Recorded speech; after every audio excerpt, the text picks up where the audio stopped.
Hello and welcome to On the Irregular with me, Java Beret, a podcast where I chat to women from all walks of life about their own unique creative journey, how they got here, how their story has shaped their creative work, what they've learned, what has helped them, and where they plan to go from here. It's an irregular journey for so many of us, and I'm delighted to offer a platform to share these fascinating stories and wells of wisdom. In this episode, I chat to poet, writer, performer Fionna Inward Allen. I first met Fee around 6 years ago at a mutual friend's picnic. As soon as she flashed her stellar smile, I knew I wanted to talk to her. And talk we did, all afternoon. We've since kept in touch via social media, and on the 10th of September we finally met again when Fee performed a few of her beautiful poems at the podcast live event. Her words moved the audience between both tears and laughter. In our chat for the podcast, we covered Fee's life growing up, feeling torn between writing and performing, her vast inner world as a child, creativity as a means of escape, especially when you're bound to one physical place, her time working at the BBC, her self-imposed 15-year writing apprenticeship in the caravan she bought for this sole purpose, and rebuilding herself after having a son and then subsequently becoming a single parent. And of course, so much more. Welcome to my chat with the delightfully gorgeous Fionna Inward Allen. Warning, this episode contains swearing and mentions of eating disorders and child abuse. Hello. Hi! How are you? How exciting! Yeah, thank you so much for giving up some time to talk to me in your very busy life, and for sending over such lovely things that you wrote about your story and your background and your journey. Yeah, if you'd like to go ahead, I'd love you to just tell me, start at the beginnings. You're from Derbyshire, aren't you? Yeah, so I grew up in North Derbyshire, which is like, you could spit and you'd be in Manchester basically, but it's definitely the countryside. And it's an area called the High Peak. And I think a lot of people in Manchester know it because it's where you would get on a train and go walking around Kinder Scout. Yeah. And it is just idyllic. Yeah, I know it. It is absolutely breathtaking and so close to a city. So cute, isn't it? Yeah, I know what you mean. And so what kind of work were they doing while you were growing up? So when I was little, so my mum's always been an English teacher in the secondary school, and she used to work in some quite sort of hardcore Tameside schools. That's an area of Manchester. And then my dad became profoundly deaf when I was, I think like he started to go deaf when I was just born. And so actually my early years, we were a one salary family because my dad didn't have any work. And he was like fired from one of his jobs for being deaf. And actually mum and dad bought their first tiny little house with the money from this tribunal that they had to go through. Wow. So yeah, it was kind of like mum was very busy, head of year, but absolutely dedicated herself to us at weekends. And my dad was a funny character. But yeah, so he found looking after us as kids really easy. You know, we'd have our little rucksacks on and we'd go up in the hills and stuff like that. So yeah, it was a lovely childhood.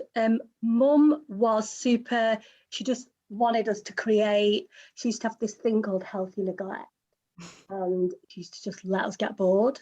Yep. And we'd just like, we'd have boxes of cardboard and we'd just build things.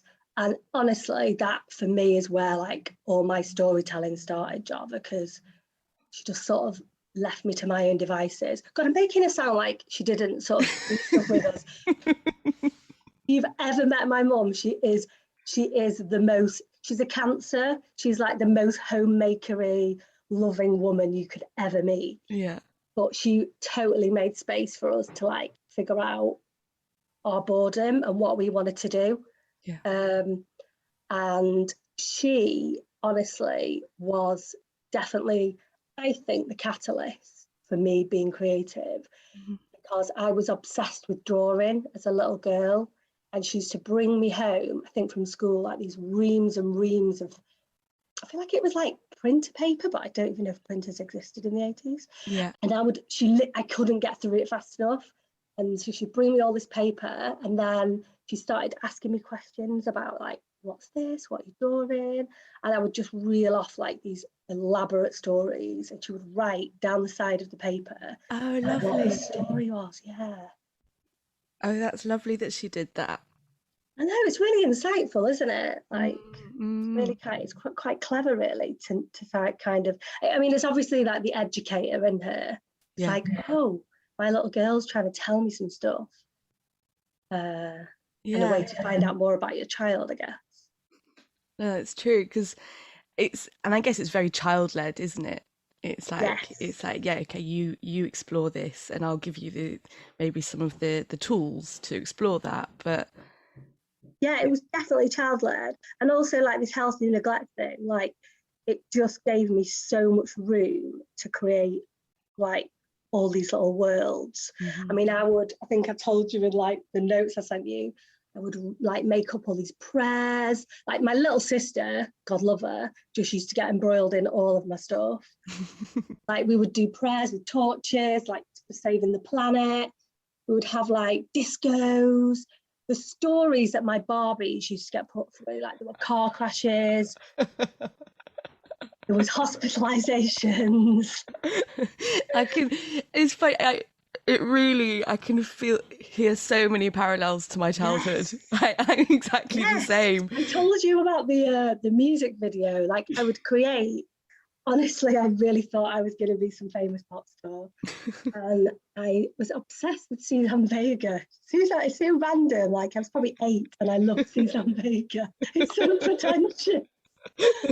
But like I remember going up like on the estate and just crafting in all these kids to like star in the video in my front room. And then we did like a video to Tom's Diner, and I was Suzanne Vega, but like someone over there was shaking the umbrella. Someone was behind the counter. Everyone had their roles, and I was like, look at all. Oh God, brilliant. I was very cringy. But I was really shy at school, so. Oh, that's interesting. Yeah, it was really important for me to have an outlet, I think. Yeah. So you needed to express something, but so you did. Were you not particularly sociable?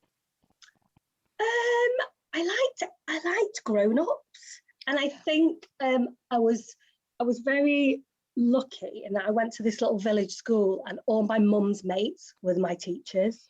So like they were all my aunties essentially, and I loved that. And like you just got to be yourself, and they would nurture your creativity, because I was really. Am I allowed to swear? Oh my God, yes. Well, no, actually, but I was just good to know. I was shocking at maths, and still am. So, they nurtured other sides to me and obviously tried to support that. But yeah, there was a lot of really like sort of strong personalities in my class at primary school. The girls were, and I just definitely retreated. Like I just didn't even compete. So I think it was just really like, I was just a pain in the arse for everyone at home, basically. And it sounds like also you had such strong internal worlds that were keeping you company. Oh my God. They were like, I would go to the toilet and I would interview myself while doing a poo. Honestly, Java, I had voices and everything. I'd be like, at the interview, I'd be like, let's go back a little. I mean, I wasn't saying things like that, but I would have this like ridiculous interview voice, and then like I would have a more normal voice for whoever was being interviewed. I mean, everyone must have got like a bit annoyed with me when I went to the toilet, because I had the ages.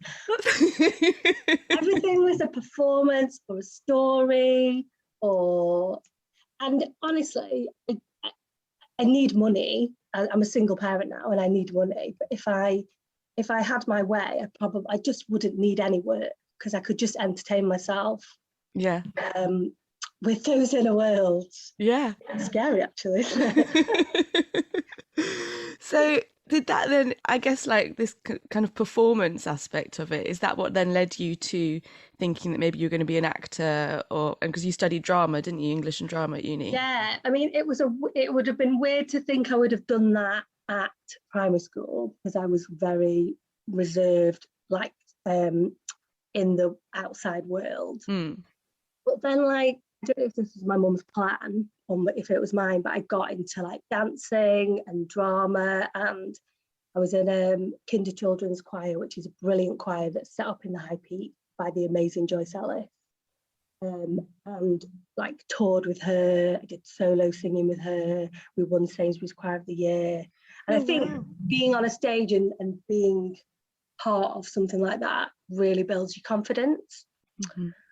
And then the hormones come along, and like trying to win press boys and stuff. Me and my best friend ended up being like the performers in the playground at secondary school. We'd make up songs and dance routines to Guns N' Roses, and we were really annoying. But yeah, I just think it comes with a lot of bravado, that age, doesn't it? Yeah. So yeah, I suppose that sort of catapulted, and I find it really interesting, that kind of internal creativity versus the very external one. Like my early years were definitely very internal, and then it all seemed to become very external creatively. And then so by the time I got to do my GCSEs, I was pretty, I did used to think I was just not very, like, I was a little bit mischievous at school. But I read my reports recently, and I was quite mortified. I was quite disruptive at school because I just was really bored. Like, there was just nothing stimulated me apart from drama. So it just seemed the only way to go, really, was to kind of nurture that. And I had a great teacher at GCSE drama. So it just was sort of like, oh, well, I like doing that and I'm good at that, so I'll just do that. That's what we all do, isn't it? And I think honestly, I really don't want to make this about myself, but just so much. I like hearing the connections. Just so much of what you're saying, I can relate to so much. Like, it feels like I actually had quite a similar journey in a way. Like, when I think about it, like when I was young, writing and drawing and everything was about stories, and then as I got older, got into drama, and I guess because it's quite, it's a rich creative area, isn't it? Because there's the performance but the stories and the visual aspect. And it seems like a more realistic way of telling stories. Yeah. Whereas, like, how the hell do you even start setting up being a writer? I don't think my brain even went there, because it just seemed like the most ludicrous idea. Yeah. But also, like, the things I've learned about your mum, like, my parents were quite sort of different to my parents, my friends' parents. So, like, my dad, I mean, I call my dad like a traveller, but my dad, like, went to Australia when he was 15, and then he, like, backpacked through the Middle East, and my mum and dad met on a kibbutz. So I think, like, that element of sort of travel that our parents have, it maybe sets up for a more creative, unconventional childhood that does, because your parents have stories. Maybe you're not that interested in them when you're little, but they're there, aren't they? Do you know what I mean? Yeah, definitely. Yeah, and our house was just all about stories, people telling each other stories, like my mum telling stories all the time, and it was a really huge part of how we communicated with each other. Sadly, I think mine was. I think it became a lot of reminiscence in our house. Right, yeah. I don't think my mum will mind me saying this, but yeah, I think, particularly with my dad, I think it became like a hankering and a nostalgia. Yeah. That like that like brought on a bit of sadness in the house. Yeah, I can understand. Whereas yours sounds like more present and more creative in that way. Yeah, I guess, in some ways. I think what I found sometimes difficult as a child, actually, was hearing all of these incredible rich stories and just thinking, I'll never match up to that. I'll never have Me such an too. exciting life. Yeah. Me too. And do you still feel that a bit? Oh yeah, definitely. I do as well. And now I'm a single parent, and I'm very much not. I don't want to use the word stuck, because I've really fought to be stuck where I am. Mm-hmm. But I am like, well, realistically, you know, his dad is so involved in Raf's life.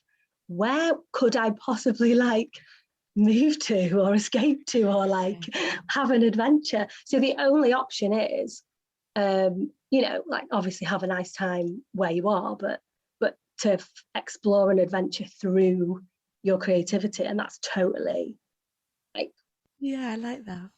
I think we briefly talked on Instagram about fleeing, didn't we? That whole idea of fleeing. And like, I am such a fleer. Like, my 20s was about fleeing. And yeah, like having a family and having a child just sort of like stops you in your tracks, and you have to find other ways to escape. And and I don't mean that in like a negative way. I just mean like, we're still, some grown-ups are better at being grown-ups than others, and I am just not a grown-up. I don't know when I will ever become one.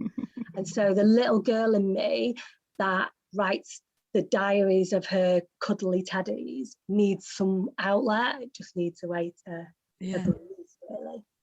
Yeah. Anyway, I've totally galloped ahead, haven't I know, it's fine. It's fine. There's no linear path, I guess, even in the conversation. Okay, so tell me a bit about, how did you find uni, English and drama?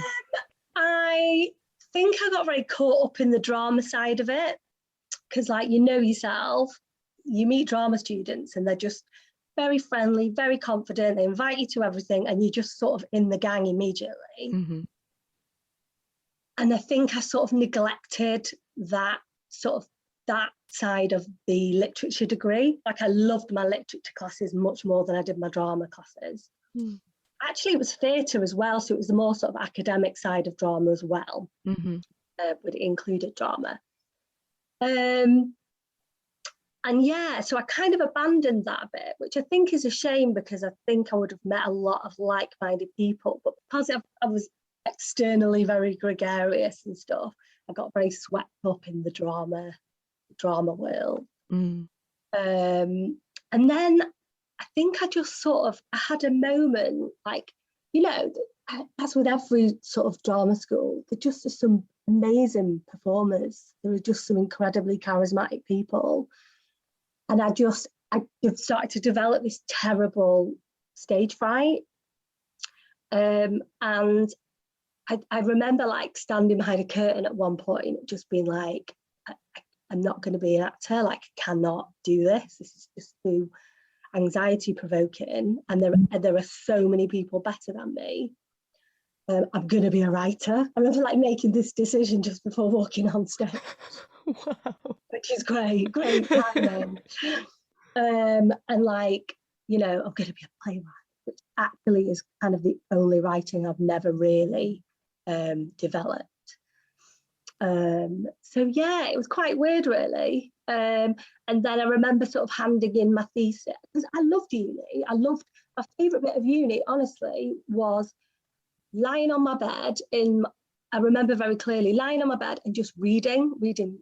I mean, ridiculous amount of stuff we had to read. So I had to read like 3 plays a week, 2 books a week. I just sort of lying on my bed reading. I mean, 3 years of just reading and absorbing stories, and then going in, having a chat about it, arguing with some people about it, writing about it. It's absolutely joyous. I loved all that side of it. And I finally realised I was quite academic, because I'd always been a bit of a disruptor at school. And then when I handed in my dissertation, I remember lying on the grass outside the campus, just with a few friends next to me, looking up. It was a really hot day, blue sky. I remember just looking up into infinity and just going, what the fuck now? Like, I had no idea. And I remember this kind of like, this cloak of anxiety and despair just sort of sweeping over me. And honestly, I don't think I managed to shrug it off for about 7 years. Wow. Yeah, it was really like, what do I do as a grown-up? What do grown-ups do? I just had no idea, Java, Yeah. at all. And like, I work with a lot of young people now who are just sort of graduating from uni, and they often say that to me. I think it's a really scary time in young people's lives. Yeah. Especially if you're not going to be, you know, a lawyer or a doctor or whatever, that's, you know, very vocational. Yeah. Yeah, I agree, because there's so much out there and there's so much that you don't know. And where do you even begin? Where do you even begin? And also, like, I had a very clear sense, even as someone who wasn't writing stories at that point. Actually, I had started writing poetry, but I still had a very clear sense of who I was as a child, and I had brought that with me along the way. Yeah. And it was like, how do I honour her, that little girl in me as well? Like, I just couldn't figure out like that equation. Yeah, I can really, really relate to that, because something that you said in what you wrote to me about how you ended up kind of involving yourself creatively in other ways with people, like in a very kind of like social way, like cooking, decorating your bedroom, all of these things that kind of feel creative, but some don't have a kind of like a career objective. And no. I feel like I did exactly the same throughout my 20s. I was just super creative in all of these different ways, because I kind of just didn't know how else to channel it. And it was a way of like not taking responsibility for it in a way. I don't know. I'm still trying to figure it out.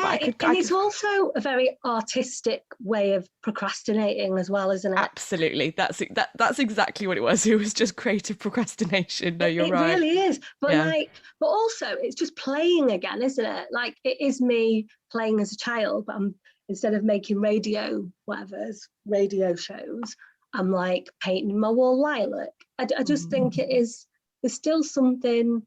I think it's really important to go through that period. I just feel like mine was a bit elongated. Yeah. And then you become very, you become very sort of financially, like, money is scarce, because you're doing crap jobs. You're just not following your work, you know, you don't know your worth. You're not following any ambition. I don't know. It's just, I think it's a really complicated time. Yeah. And also with what we're saying about being social, there's like drinking and, you know, like partying and things like that. And I just think, it's really fun for a temporary amount of time to be creative in that way, but it catches up with you. And I think I just had so many crap jobs. And I look back now and I do sort of love looking at my catalogue of random jobs, because for me, my 20s was definitely about trying on different lives. They weren't lives I wanted to be in, but I was like, I worked in a factory and I was a cleaner, and I did like really kind of like, I could pretend I was living. So I was still trying on different stories. Like, it's a bit weird, really. And then I did loads of very kind of tedious office jobs, which made me creative because I was like itching to do stuff. Yeah, no, I can really, again, just couldn't really relate that, because it's a way of experimenting, of exploring. And if you are someone who's interested in stories, then you are kind of like, you're interested in going down different paths and different lives and different, just following the story. It was so subconscious. Like, I didn't really, like, now as a 42-year-old, I can look back and go, oh, so that's one of the things you were doing. But I had no idea at the time. I honestly just didn't know the direction to head in. So I just bounced around from these different things. And honestly, I was bouncing around from different cities, different relationships. Like, some of the jobs I had would be 3 months long. I mean, I look back, I remember ending up back at my mum's house at one point, having run out of money. And I rang up Tesco Club Card, because I wanted to get my, you know, those the vouchers that they sent you where you could just get a £5 voucher and stuff. Yeah. I was like, where is all this money? I need it. And I rang up Tesco Club Card and I was like, can you change my address? And they were like, okay, so what's your address? What's your previous address? And I gave them an address, and it wasn't the right address. And they were like, right, is there another address it might be? And I was like, okay, try this address. And it wasn't that address. And then they're like, is there another address it could? And I gave them that address, and it was. And I honestly, I had like this absolutely like sinking moment on the phone to Tesco Club Card, just going like, where the fuck have you been? Like, what have you been doing? Where have you lived? And I think, like, honestly, I think a lot of that inevitably is running away from stuff. You know what I mean? I don't think people move around that frequently because they're just happy. You know what I mean? I think like anxiety was catching up with me. Like my dad was a proper complex man, Java, and I think I was trying to figure out a lot of that. A lot of my early writing was like either very sort of magic realism stuff, folk stories, poetry, like really random poetry. But some of it was just working out my dad. Like my dad grew up in the care system, and he was, might need to trigger warning this, but my dad was used as a child. And he just had so many losses and griefs through his life. You know, like he was, his mum left him when he was little, and his fiance committed suicide, and he lost his hearing. I just think all these kind of things just kind of made a very sort of complex man. And I think I just had a lot to work out about that, do you know what I mean? And about growing up with someone like that, who actually, when we were kids, was absolutely like gorgeous. He just loved children and animals because he knew where he stood with them. And I think as we got older, he became a bit more like he just didn't really know what to do with teenage or older girls. Like he hadn't grown up in a family, he just didn't know. Just felt a bit sort of out of his depth, I think a lot of it was like figuring out all that, and that sort of catching up with you, which it just does if you're, you know, not going to therapy and not figuring it out. Do you know what I mean? Yeah, that sounds like a lot to process. Yeah, I think it was. I think we all have a lot to process. Yeah. And I think like if you've got something creative in you, it's a total gift. Because in fact, I think it was my dad that said it to me, like, that it is a gift because it's somewhere to put your experiences. It's somewhere to, like, you know, whatever shit happens to you, you can put it somewhere, like you can do something with it. There was something you wrote when you talk about writing, and about how I think you'd ended a relationship and it was a very difficult relationship, and that your way of processing it was writing about it. And then you said, it's a way of me ejecting the pain. Yeah. And I thought that is such a perfect way of describing it. It's because what do you do with that? What do you do with that love, the pain, the... What do other people do with it? Seriously, yeah. I don't know what other people do with that. Like, do they bake? Do they run? What do they do with it? For me, and it's the same with joyous experiences as well. Like, I have total moments of euphoria, and like I love getting it all out and like getting it on the page. But with like sad experiences, yeah, you eject it. It does feel like an ejection. Mm-hmm. It feels quite bodily sometimes, especially when you're writing poetry. And then you've got like this shiny thing that you created, like a little souvenir of it. Mm-hmm. That's like, it's much more manageable. It's much more like you can look at it a bit more easily. I think it was, my dad said that to me. When I was working at a factory, I just left uni, and like I said, I didn't know what I was going to do. And there's this sweet factory that, in my town where I went to school. That sort of, it's like a rite of passage. Everyone has to work there, even if it's just for a summer. And, you know, I had already, you know, done some quite lovely things. And I'd had this wonderful 3 years at uni reading all these books and realising how vast and incredible the world was. And then I'd gone back home and was in the basement of this factory packing sweets. And I remember like looking around, and just there was so many people that had been there for like sort of 40, 50 years, and going home to my dad and like crying and going, but how are they happy? How are they? Like, my dad was just like, don't be a fucking snob. But also like, you've got a gift as a writer because you can put any experience you go through in a story. Don't ever take that for granted. I think what I was trying to say was, I don't have that. I wish I did. I wish I had somewhere to put my sadness. Do you know what I mean? That's beautiful that he saw that in you so clearly. Yeah, he was a really deep thinker, actually, Dad. I think that was part of his problem. Mm-hmm. And I think, like, if you are a deep thinker and you don't have a place to put stuff, and that's, you know, where does it go? It goes inwards. It starts attacking you. Mm-hmm. Yeah, my dad definitely like lived with depression, but I don't think any of us probably realised it till we were adults, you know, which is really sad. It's really, I think it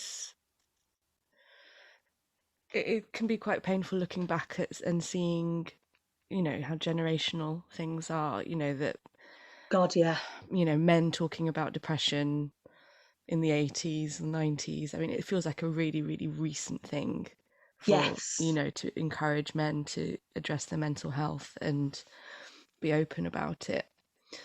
Definitely. And everyone, you know, everyone who's living in that man's life has been affected, and it has a knock-on effect. And it's one of the root, I mean, God, I mean, there's so many issues with our society, aren't there? But like, I think that's a really core one. It just, I suppose, like looking back, it just makes me sad that he lived with it, like he tolerated it. Yeah. Like, I had a bout of terrible anxiety in my 20s, and I just, like, you know, I found ways to manage it. Like, I wasn't going to put up with it. Do you know what I mean? Yeah. But like, it was like he just sort of thought, I'll just ignore it, and it doesn't go away. You know, I just think that's so sad that he kind of lived with it. This episode is sponsored by the illustration and design business Right Hand House. Right Hand House offers a range of greeting cards, prints and illustrated goods, heavily inspired by plants, nature and the old quirky objects of times forgotten, all with a foundation of sustainability and eco-conscious materials. Danny, the artist behind Right Hand House, describes her illustrations as slow, calming and intentional, evoking a sense of nostalgia and visual storytelling. Danny also works with small businesses, designing logos and branding material, alongside creating commissions for special occasions, her most popular being botanical silhouettes. Having branched out into wholesale, Right Hand House is also looking to expand stockists, so please do get in touch if you'd like to know more. You can find Right Hand House online at righthandhouse.co.uk, on Etsy and on Instagram at right_hand_house.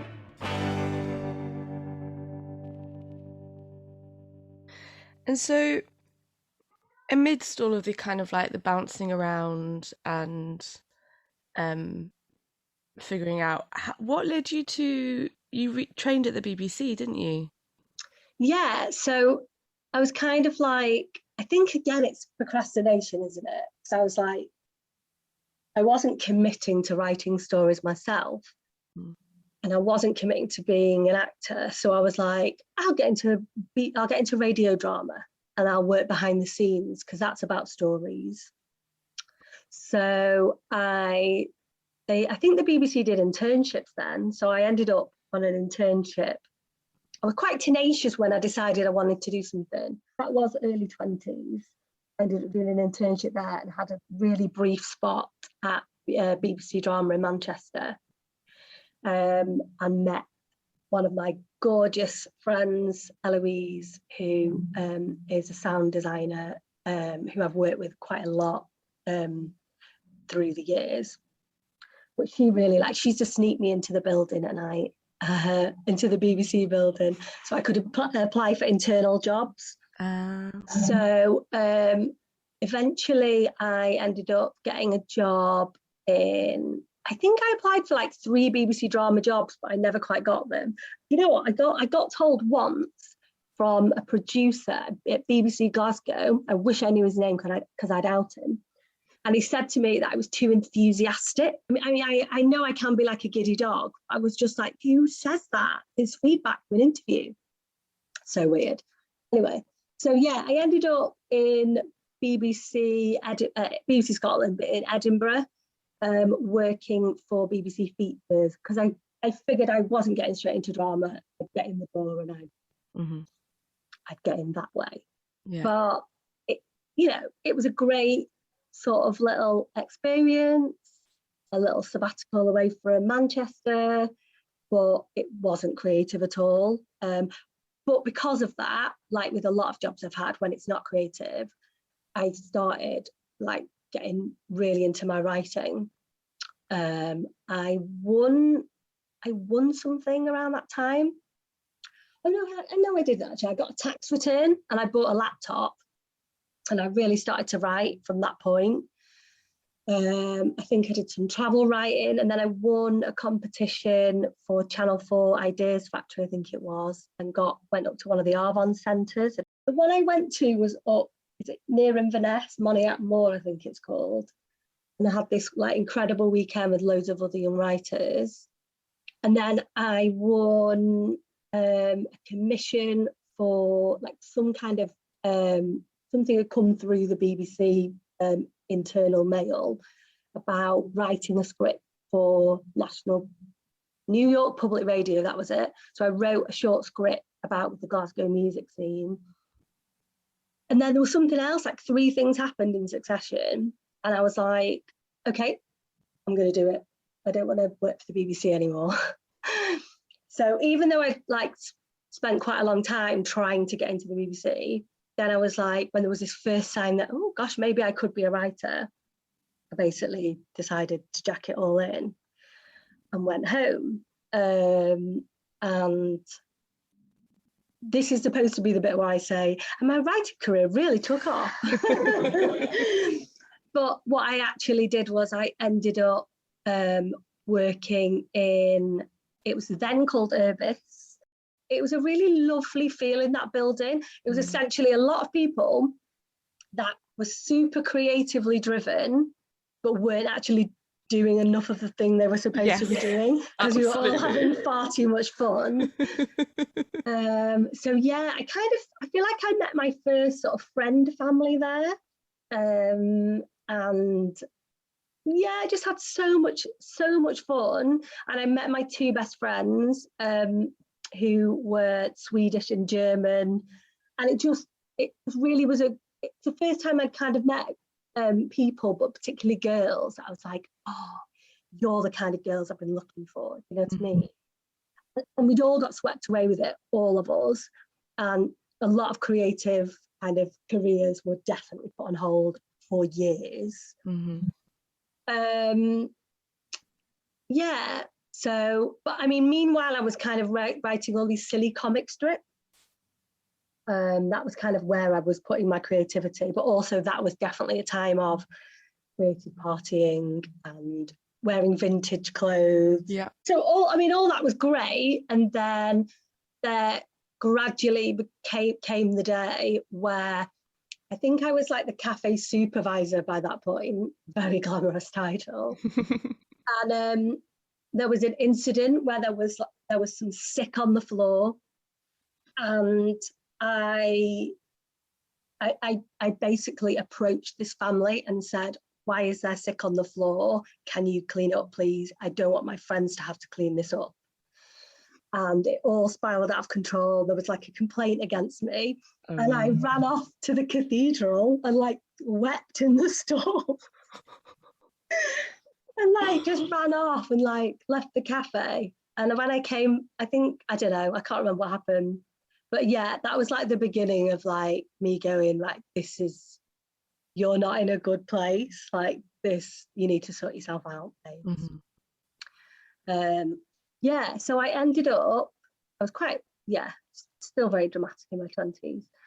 I went, basically I'd started to like develop a bit of an eating disorder and stuff as well. I think like because of my anxiety, it was all linked up. And around that time, I was like, I cut all my hair off because I didn't want, I think I was trying to make myself sort of invisible. Does that make sense? Yeah. I wanted to, I cut all my hair off. I stopped drinking. I stopped exercising because I was exercising on like 0 calories. I was doing like very, very avoidant restrictive eating. And at the same time, one of my best friends was moving back to North Yorkshire to live on her family's farm because she was like starting up a family business that they had, like a children's clothing company. And she was like, why don't you come with me? So because she knew I was in a bad place. So essentially I went up to North Yorkshire and lived with my friend's family. And it was like my rehab. So I took my little cropped haircut up there. Finally, because I was in one place for more than 3 months. Actually, it was probably about 3 months I was there. But I passed my driving test. I sorted out my eating disorder. So I would sit at their table and like eat everything that was put in front of me, whether that was like pudding with a mound of cream on it. I would like eat it. And I got together an art portfolio for art school because that's what I decided I wanted to do. I wanted to go and do some illustration at art school. It's like we said about permission, Java, because I did go to art school and that was my thing. Do you know what I mean? Like, oh, I can't be an illustrator. Yeah.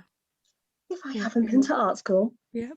And I started like, honestly, like poetry started pouring out of me. And I wrote a poem that I won an award for. I won quite a bit of money actually that paid for me to go to art school in the end. And yeah, I just had the most wonderful 3 months with my friend, just getting better. I like had it out with my family in some ways. I don't know if my mum remembers that phone call.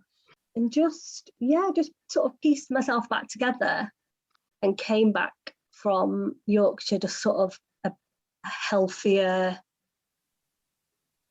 just more tuned into my creativity again. Yeah. And like, just with a better understanding of myself. And so how old are you, about 26, 27? 27, yeah. That's really young to know yourself that way and to have that kind of, I mean, you did say earlier that you can be tenacious. I think there is tenacity in that, in piecing yourself back together. Like even just what you were talking about, deciding, right, I'm going to eat everything in front of me. When you're in the grips of an eating disorder, that is huge. To be, like mentally, that hurdle. It was funny because I think like young people could probably benefit from therapy if they're going through something like that. But I definitely have always been quite tenacious. And I think my ex would probably say stubborn. But I think when I do set my mind to something, like really set my mind to something, I will do it. And I think everyone had been very polite about my eating disorder to that point. Like one of my exes just said something like, it's very tricky eating out with you. Like that was what I got. And my mum said, my mum didn't want to interfere, but she said something like, I don't really know what I'm not allowed to put in the dinner. Like, it was never like addressed. So I realised like no one was going to address it except me, really. But yes, I mean, that was definitely my approach to it. And it seemed like an opportunity not to waste. Do you know what I mean? Yeah. Being surrounded by all these lovely, lovely people, it just seemed like, I mean, God, they did not realise that they were my therapy. Or maybe they did. Maybe they did think they did realise something was up and they were like, I don't know, part of making me better. Yeah. Yeah, it was. Yeah, thanks. That's a nice compliment, Java. It's really striking, I think, especially like you say, without any guidance or therapy, to take that on yourself, to do that is really quite extraordinary. I mean, one thing I didn't mention, and in terms of like taking stuff on yourself, like after I left the factory, I went to live in Los Angeles. I've completely forgotten to mention that. But again, that was just like one of those things like I sometimes do. I just decided that was going to happen.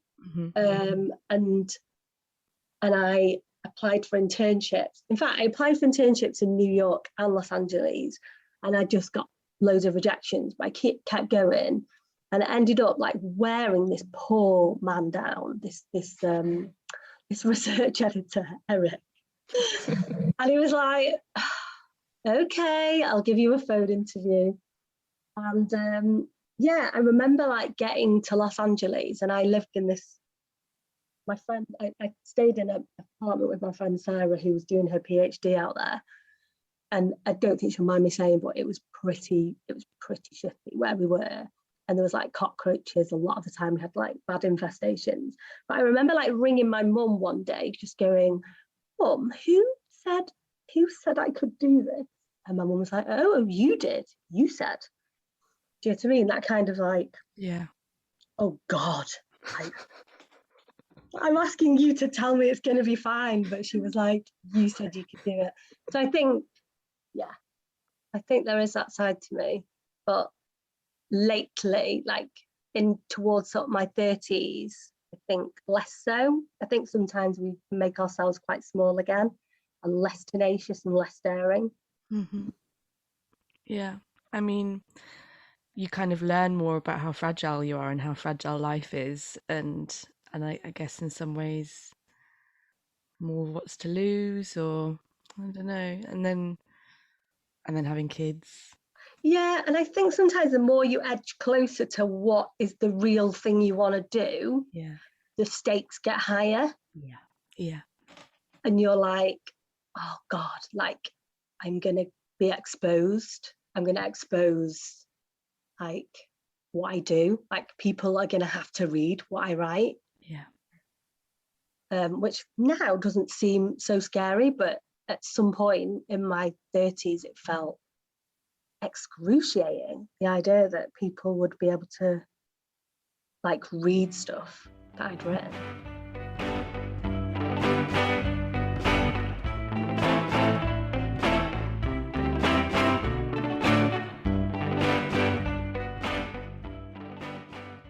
I'd love it if you told me a bit more about your caravan. Oh yeah, okay. So basically, your chronology is incredibly helpful, by the way. Like you know the chronology. I'm terrible at chronology. I don't know what comes where. So after I left the farm, I then went to Glasgow for 3 months, obviously, because someone had a spare art studio in the Glasgow School of Art. And I spent the summer, it was a lovely summer, I spent it in the art school. I had this studio facing the M8, and I would work quite late at night and watch all like the cars coming off the M8. And I wrote like a series of folk stories while I was there. That was really beautiful. And then I left Glasgow and was like, I need a studio. Like I need a space, a physical space that says you have permission to write, and your world can exist within these 4 walls. But when I looked into it, because I was really like, I was worryingly financially unstable. That's always been a massive thing for me. Like, I mean, money growing up was quite scarce for a while, and I you know, I remember the feeling of my mum and dad panicking about money a lot in my childhood. But like, you know, just that kind of getting that balance of being creative and having enough money has been a constant thing for me. You know, like, can I pay the bills? Can I buy some food? What time can I actually have to be creative? Mm-hmm. Anyway, so I did the maths on it, and like renting a studio was not viable. So I ended up looking on eBay for caravans. And I had persuaded my mum that if I found one, I could put it on the rockery. Basically, she would dismantle the rockery in the back garden, and I would put this eyesore on the rockery. And it was, yeah, so anyway, we ended up in Chesterfield looking at this old, it was actually born in 1980, this caravan, the same year as me, a real bubble caravan.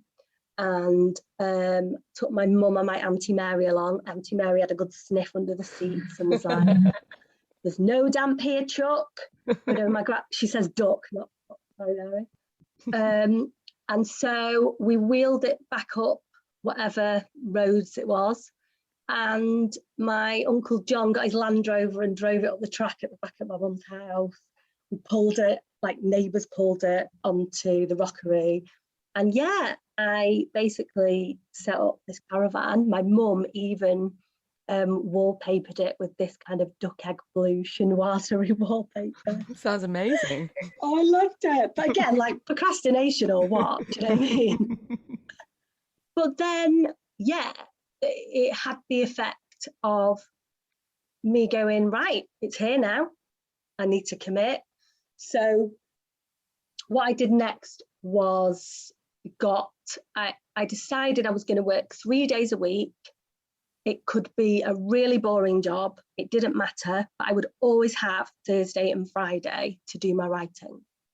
So I basically started applying for all these admin jobs. And then, yeah, I ended up getting an admin job in a local sixth form college and stayed there for years.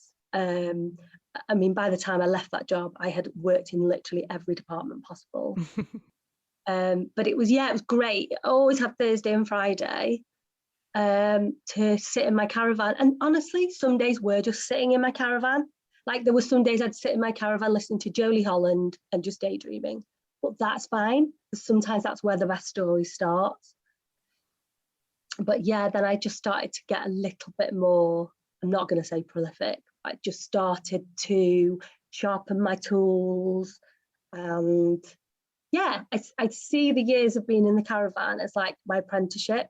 It was me kind of totally being a hermit, hiding away, not sharing anything with anyone. But figuring out, you know, trying out loads of different voices and then finally finding like the voice that was mine. You said that you shared some of your writing with your granny. Yeah, my granny was an incredible woman, and I'm not even using that in a hyperbolic sense. I'm not going to tell you all about my granny on here, but I wrote an Instagram post about her recently, a couple.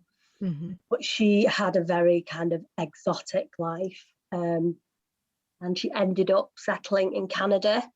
And she, for many reasons, I didn't meet her. I only met her twice in my childhood, and then I met her finally as an adult when on my way back from Los Angeles. But yeah, she herself was a writer and an artist. And because I didn't have like a nana next door that I could knock on the door and like go around and have biscuits with, the only way really to connect with her was through letters. She used to send us parcels and stuff, and she still lived in China. But then when I got a bit older, I can't remember when this was, my mum might remember better than me, we started writing to each other, and she sent me these beautiful, I mean, the paper, it's like this beautiful lemon paper, and her handwriting is just so, it's like this calligraphy, it's so beautiful. And she would send me her stories and I would send her mine.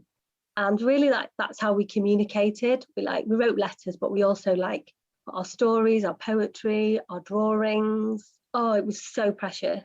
But yeah, she died, God, is it 3 weeks ago now? She's just passed away. She was 98. But I sometimes used to like be really sad that I didn't have a grandma that I could like go and see every weekend and have a hug with. But like it was such a unique relationship, and it was very important to me in terms of identity, because like I love my mum and dad to bits, but I couldn't quite see myself in them. I can, like how we look, I just couldn't quite sort of fit who I was inside necessarily with them. Yeah. And when I met her and when we wrote to each other, it just felt like she was undoubtedly my ancestor. Do you know what I mean? Yeah. Yeah. But yeah, how lovely to have that relationship with your granny, like to share like your stories and to have her like gorgeous feedback on the words that you've written. And And also her life was just so magical that it was pure inspiration to me. And it, again, like you were saying about with your parents, how can I ever live a life this big, this magical, this wonderful? It definitely felt like that with her as well. Like, honestly, the stuff that she's done and been, the places she's been. But it's nice to have that, isn't it? As an inspiration. Definitely, yeah. Because also, I mean, gosh, she lived to 98, and I think, you know, we still have so many years ahead of us. Oh my God. So many. Do you get panicky about it? Because I do. Yeah. I find a lot of inspiration in my mum, because she basically, when my brother left home, and he's 10 years younger than me, so when he was about 18, 19, he went to Norwich to uni. She just gave up her flat and went traveling, and that's what she's been doing probably for about the last 10 years. That's so cool. She's in her 60s and she's currently living in Mexico running a guest house. I love her. And she looks, do you know what the weird thing is? When you live a life like that, you look really young as well. You can just see like the little joys that she finds in every day. It is a way to preserve yourself. Like, honestly, it is. Like, my gran, I swear to God, I have more wrinkles on my face now than my gran ever did. Because she was, I mean, as a child, I had so many pen pals. I had like 53 pen pals, I think. Like, I was really like into making friends and writing to people. I was the same. I was an obsessive pen paler. Me too. Where did you get your pen pals, by the way?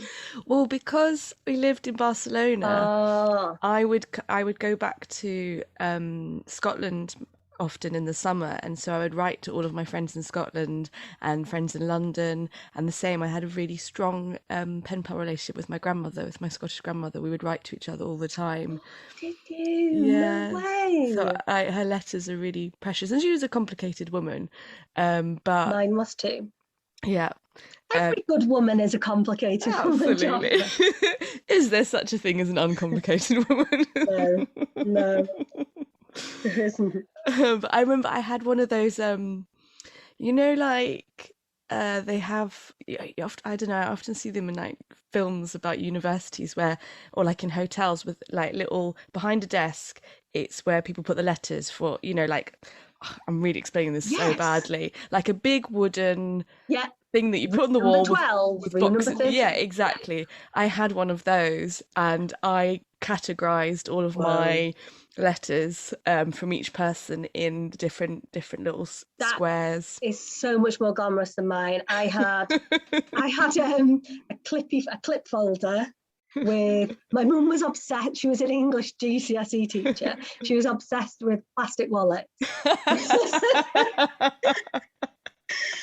So I had plastic wallets, and all my friends lived in plastic wallets. Where did you find your pen pal friends? There was a company that would sell you pen pals for 55p per pen pal, and I started the craze in my playground at school, and people would come to me going, I want one, and like they'd have to give me 55p, and I would send off, and then I would come back in with this like funny little slip and like give it to them.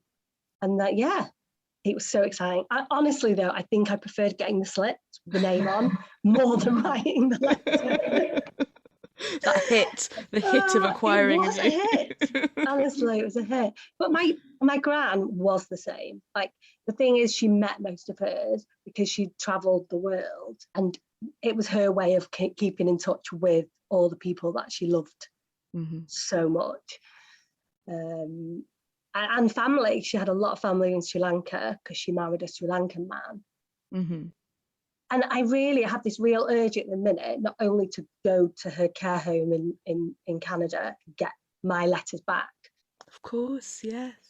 Also, just to like get all her letters. I wish I could sort of see everyone she was writing to, everyone that meant something to her. Do you know what I mean? Yeah. Letters are so important, aren't they? They really are. Have you ever got your sons to post a letter? We're just starting to kind of do that because Griffin's learning to write now, and he sends off drawings and stuff, but it's something I really, really want to nurture in them, because Yeah. I think you learn so much by writing letters as well, like how to tell a story Yeah. and what, and it also makes you reflect on your own life, because it's like, well, what have I got to tell you? And I do it less and less, but it's always been a huge part of my life, writing letters. And I think since having kids, I do it a lot less. But it's how I generally communicate with my dad as well, because I didn't grow up with him, so I would write him letters about what was happening, and we still do. And he sends me letters and writes silly poems, and Oh, yeah, yeah. that's so lovely. Yeah, sadly, the last person I wrote letters to was my granny, and now that she's died, I don't have anyone to write a letter to. Oh, you can write a letter to me. I definitely do. I've tried to nurture like writing letters with people that I've got, friends in LA and stuff, but they definitely prefer emails. Yeah, Yeah, I know. easier, isn't it? But you can, like, in a letter, you get a sense of, I love like a good coffee stain or a sticker or Exactly, a doodle. Yeah, no, I know. I feel really sad actually, because it got to a point where I had so many letters. I had boxes and boxes and suitcases of letters that I had to let go of quite a yeah, few of them. And I it's feel hard. so sad about it, because they're just so precious. They're so, Yeah, so but deeply precious. yeah, they are. But it's like, when are you going to read them? Or like I when know. you're 95? I know, and that's something that I spoke to my neighbour who's in her 70s about actually. She was like, I've just got all of these, like, my life's work, letters, diaries, recordings. Like, I don't know what to do with it. And I don't want to put that on my family to have to know what to do with it. Yeah, that is it. You've got to sort it before you go, I think, Yeah. those kind of things. Yeah, it's true. It's true. But it's such a, like, what a rich thing to have all of these, Gosh. writings and recordings of your life. I guess that's where the People's History Museum comes in as well. And, people donate their Do diaries. they? Yeah, yeah, I think yeah, and any recordings. Yeah, Oh, wow. yeah. Well, that's nice to know. But back to you. So your 15-year apprenticeship in your caravan. Where and then, where has that led you? And then also becoming a mother.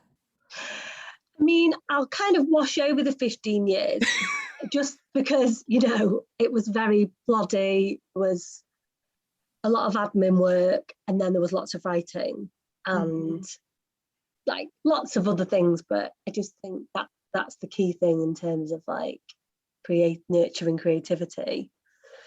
And then I think at the end of working in that job, I just it started to become an equation of maths, an equation of money, I should say. Yeah.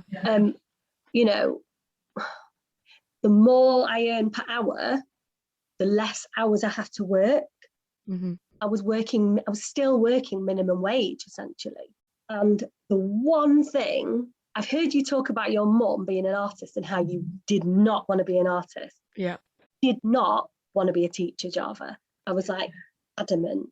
All I'd seen of teaching was my mum grafting till 1 a.m. in the morning marking books, and I didn't want to go near it. Mm-hmm. I was in this sixth form college, surrounded by teachers who were on way bigger pay packets than me. There was a drama teacher who didn't show up further on into her career. And so there was a lot of cancelled lessons. And I don't know if I must have mentioned it, but they cottoned on that I'd done a theatre degree and they were doing like theatre studies A-level. And they would come to me. I was working on the reception at the time, and I would just sort of help them a little bit with their work and like discuss things with them. And like, and then I was like, God, this would be quite fun actually, being a drama teacher. Well, and then I could work as a part-time drama teacher and I could still write, but I'd have more money.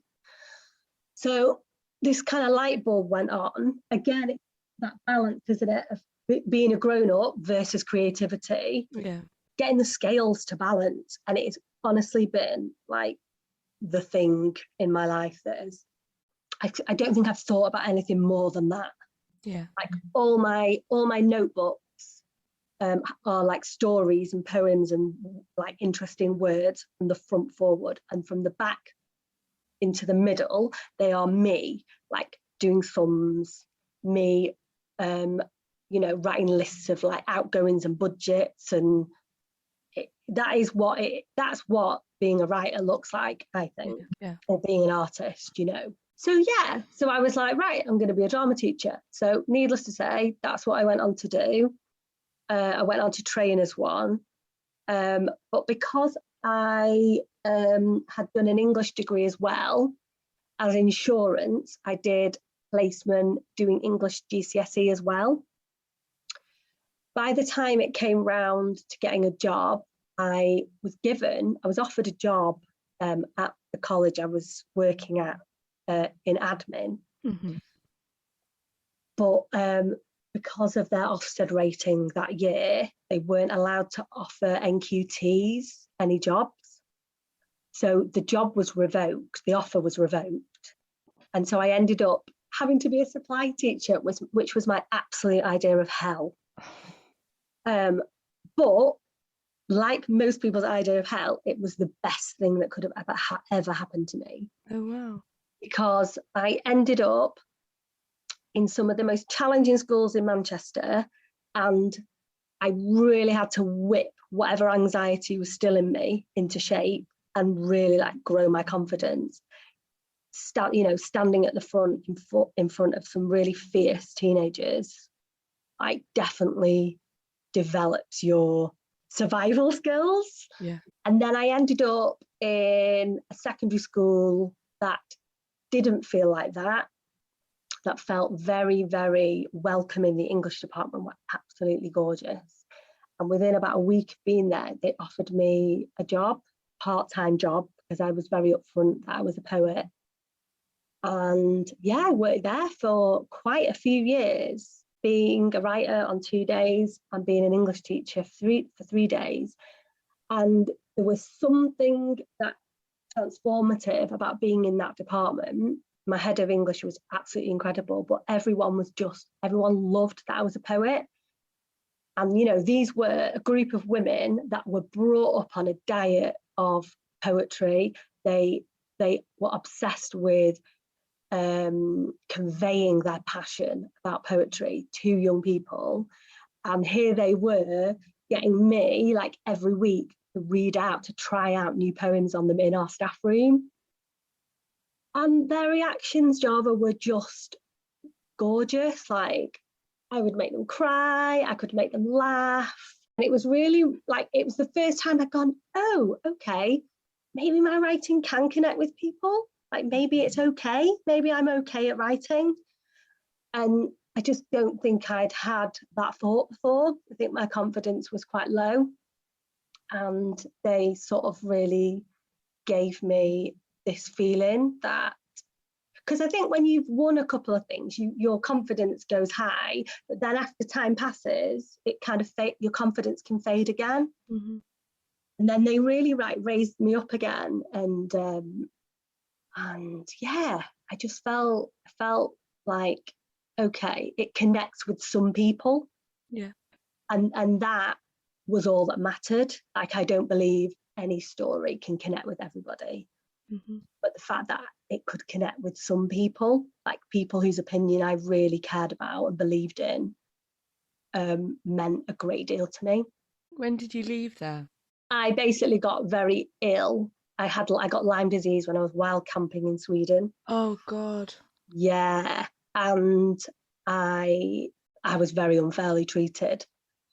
And so I ended up back in radio drama, working freelance, which was brilliant, working back with Eloise. And that's when I got back into radio drama. And actually this time I was quite involved with the casting process. I loved it. And I got to like work on some brilliant dramas, read some incredible stories. I was doing a lot of scripting. And it felt really good. It felt really like true. But it was still not me writing the stories. Do you know what I mean? It was still me keeping that side of me very small, helping other writers and other actors and other people be creative. And it was very much a flashback to when I was at BBC Scotland, and I used to do a bit of work on the art show there. I had this, what I call like a behind the glass, wrong side of the glass moment. Mm-hmm. The writer Jan Martel had come into the studio, and I was the broadcast assistant, and I was in front of my computer with all these buttons, like, you know, for the idents and all that. And I remember in the middle of this live broadcast going, "You are the wrong side of the glass, Fiona. Like, why are you here? You need to be that side." Mm-hmm. And I definitely got it again, but with a less sort of like obvious moment when I was working in radio drama. I was just kind of like, "What are you doing? Like, you're still not putting yourself out there. You're still staying small." Mm-hmm. And then I had my little baby, and that definitely changed. Well, it changes everything, doesn't it? Yeah. Having a child. Yeah. And I say it changed everything. For me, personally, the idea of having a baby all my life had been like a catastrophe. And I thought, as soon as you had a baby, I had this idea that like your life would stop. Like it would literally stop. Yeah. And you would not have any more adventures, and you would never be able to do anything you want to do ever again, and you would be a carer, and that would be it. And to some extent, there is that. Yeah. Because having a baby, it does break you in some way. It breaks you physically, it breaks you mentally in some ways. But then you get to rebuild yourself again. And that, for some women, and me definitely, was so powerful.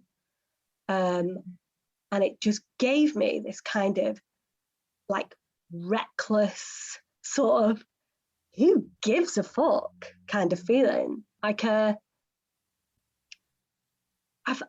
can grow it. If I can grow a human inside me, inside my body, then I could do anything, surely.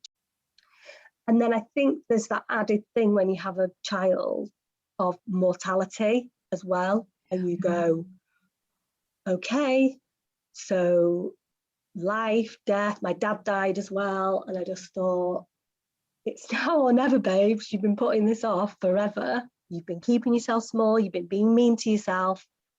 Let's do something with this.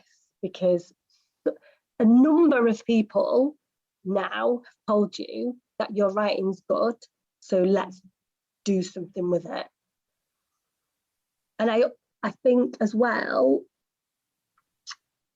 there's a thing that some parents do, which is where they live vicariously. They begin to live vicariously through their children. Like, they want their children to be successful. They want their children to do this. And I was like, I don't want to do that. I want to show my child that I can do stuff, that I've done stuff, that I was stuff, that I am a poet, that I've got some stuff to say. I suppose some of it, maybe it's about legacy. I don't know, that sounds a bit egotistical, doesn't it? But, no, I get that. I understand that, yeah. Yeah. And then on top of that, I then became a single parent, and that again breaks you, definitely. And you have to rebuild yourself again. And like, I definitely went into survival mode. And this is quite recent, you know, and I was back to the balance thing, like being a grown-up versus creativity. You have another mouth to feed, and it's not just you, do you know what I mean? It's just given me a massive push. That is an understatement, by the way. Stop hiding, stop being scared. Like, it doesn't matter if some people don't like your work. Some people connect with it, and you need to do it. Like, you have learned time and time again in your life that writing is what is your true self, and you've been doing it since you were a baby, and you need to do it.